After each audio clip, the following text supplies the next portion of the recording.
Hello, Roseanne. Hi, Daddy. Well? Let us talk and I'll set it and I'll leave. Okay. The outlook wasn't brilliant for the Mudville Nine that day.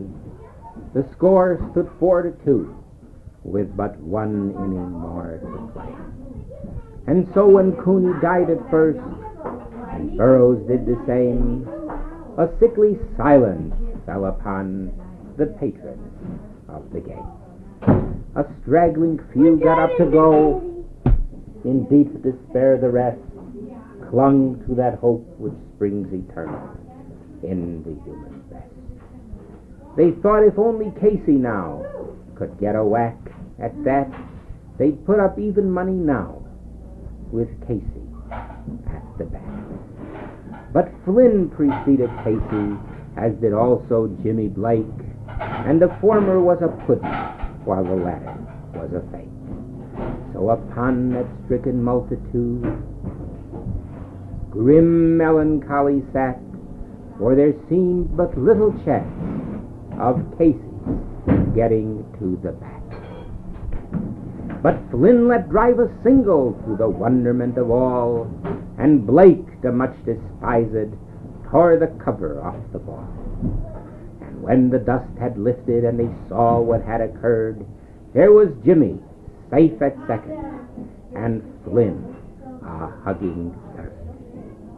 Then from the gladdened multitude there came a joyous yell that bounded from the mountain tops and echoed in the dell, that sounded from the hillsides and recoiled upon the flat, for Casey, mighty Casey, was advancing to the bat. There's ease in Casey's manner as he steps into his place. There's pride in Casey's bearing and a smile on Casey's face. And when responding to the cheers, he lightly doffed his hat, no stranger in the crowd could doubt was Casey at the bat. 5,000-10,000 eyes were on him as he rubbed his hands with dirt. 5,000 tongues applauded as he wiped them on his shirt. Then while the writhing pitcher ground the ball into his hip, defiance gleamed in Casey's eye. A sneer curled Casey's lip. And the leather-covered sphere came hurtling through the air, but Casey stood a-watching it in haughty grandeur there. Close by that sturdy batsman, the ball unheeded sped. "That ain't my style," said Casey. "Strike one," the umpire said.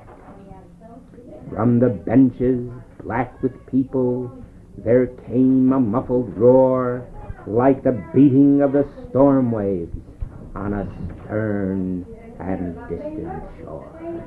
"Kill him! Kill the umpire!" shouted someone on the stand, and it's likely they'd have killed him had not Casey raised his hand. With a smile of Christian charity, great Casey's visage shone. He stilled the rising tumult. He bade the game go on. He signaled to the pitcher, and once more the spheroid flew. But Casey still ignored it, and the umpire said, "Strike two!" "Fraud!" cried the maddened thousands, and the echo answered fraud. But a scornful glance from Casey, and the multitude was awed. They saw his face grow stern and cold. They saw his muscles strain, but they knew that Casey wouldn't let that ball go by. The sneer is gone from Casey's lips. His teeth were clenched in hate. He pounds with cruel violence the bat upon the plate.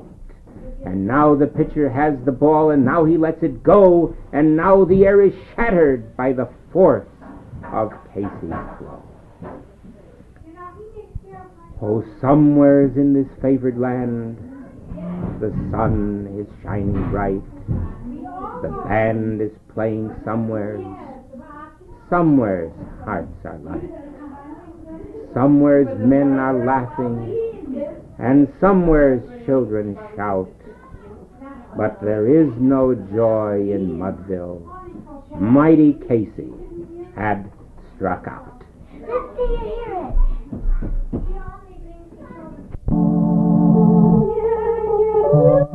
it.